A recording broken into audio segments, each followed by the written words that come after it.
The other question is to ask who is suffering. There's the pet as it's physically suffering and deteriorating, but then there's the question about whether or not you're suffering and where your suffering plays into this.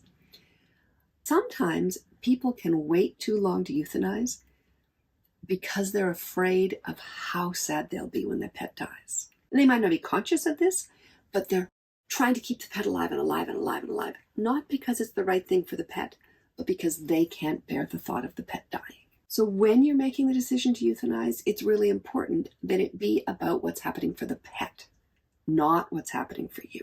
I say this with tons of compassion because we care. We wouldn't be doing this unless we cared. When they're healthy, our job is to keep them alive, and to not do that would be a disservice. When they're dying, our job is to support them and give them what they need as they die. And to not do that would be a disservice. So you want to make sure you're doing what your pet needs, which means sometimes working with your own grief or fear so that you can show up for them. You want to be clear-eyed and responsible when they need you, because they need you now. This is your gift to them of love.